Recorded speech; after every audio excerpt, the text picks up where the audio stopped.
আপনি যেটা বললেন ভাইয়া যে সাইয়ের বিষয়টা, হাজেরার কত কষ্টের স্মৃতি, জমজমটাও কিন্তু তাই। জি, জমজম আমরা পেয়েছি কিন্তু হ্যাঁ, তার কারণে। জি, হ্যাঁ, এবং তার যে বাচ্চাকে নিয়ে যে স্যাক্রিফাইস। তো আমি একটা ছোটটা রিয়েল স্টোরি শেয়ার করতে চাই। আমি একজন বাংলাদেশের একজন খুব প্রখ্যাত একজন আলেমের সফরের মধ্যে এটা পড়েছিলাম।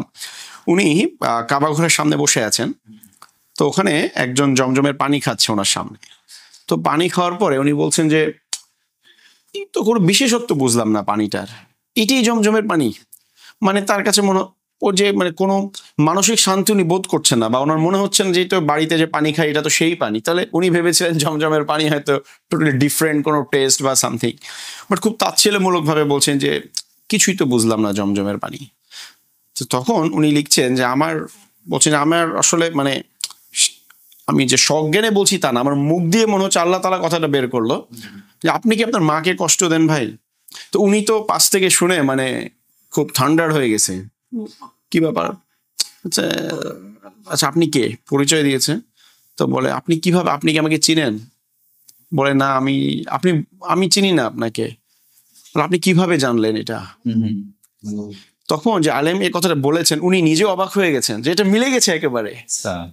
তো তো উনি বলছেন হ্যাঁ, আমার মা আমার উপরে খুবই অসন্তুষ্ট, আমার মাকে আমি বিভিন্ন সময় কষ্ট দিয়েছি, এটা আমি স্বীকার করি। আচ্ছা, কিন্তু এটার সাথে মানে আপনি কেন এই কথাটা আমাকে বললেন?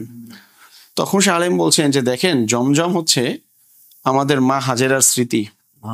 হ্যাঁ, তো যেই তার মাকে কষ্ট দিবে আল্লাহ সুবহানাহু ওয়া তাআলা এটা স্বাদ, এটার বরকত থেকে তাকে বঞ্চিত করবে। সুবহানাল্লাহ, এটা আমি কখনো জানতাম না এবং বিশ্বাস করেন এই যে নতুন একটা জিনিস। তো এইটা মানে আমার পড়ার পরে মনে হয়েছে যে, এবং উনি নিজেও বলছে যে আমার আল্লাহ তাআলা আমার মুখ দিয়ে কথাটা বের করে দিয়েছে ওই সময়, হয়তো সেই মানুষটা সংশোধনের জন্য বা তাকে শেখানোর জন্য। তো এই যে মা হাজেরার স্মৃতি, হ্যাঁ, এবং যে দেখেন মানে হজের প্রতিটা বিষয়ই কিন্তু ইসমাইল এবং হাজেরার স্মৃতি। সুতরাং মানে কিয়ামত পর্যন্ত আমরা কোটি কোটি মানুষ এটাকে অনুসরণ করে যাচ্ছে। তাহলে আমাদের মায়েদের মর্যাদা বা আমাদের বোনদের মর্যাদা আসলে ইসলাম কোথায় নিয়ে গিয়েছে? হ্যাঁ, আমরা কিন্তু কোনো পুরুষের স্মৃতি বা কোনো পিতার স্মৃতি কিন্তু আমরা এভাবে রেগুলার বেসিসে করে যাচ্ছি না। সুবহানাল্লাহ, বিষয়টা আসলেই মানে অবাক করার মতো বিষয়টা জানলাম এবং বাসায় গিয়ে শেয়ার করবো। ডেফিনেটলি এটা অনেক চমৎকার একটা বিষয়, এটা আমাদের উপলব্ধিতে আসা দরকার। এবং আমি মনে করি যে অনেকেই যে হজ ওমরা করে আসেন এবং জীবন বদলায় না, এখন আমার মনে হচ্ছে এগুলো একটা কারণ হচ্ছে, এটা একটা কারণ হতে পারে। এক্স্যাক্টলি, যে আমরা আসলে আল্লাহ আসলে ওই পরিতৃপ্তিটা দিচ্ছেন না।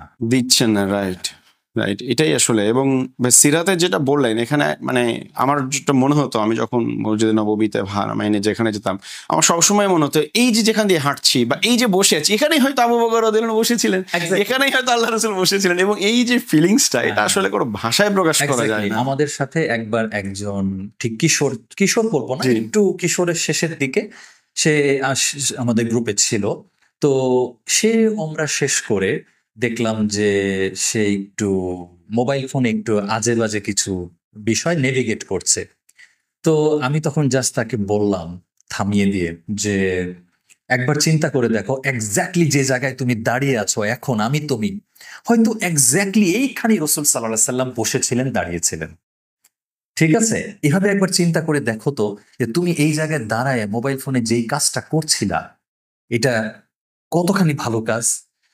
এইভাবে আসলে আমাদের চিন্তা করতে পারতে হবে যে আমি যে জায়গায় আসছি, এই জায়গায় আজকে যদি আমরা একটা মানে ভার্চুয়ালি আল্লাহ যদি আমাদেরকে তৌফিক দিতেন যে একদম রাসূলুল্লাহ সময়ের আমরা করছি, তাহলে পাশেই হয়তো উনি ছিলেন আমাদের, তাই না বিষয়টা?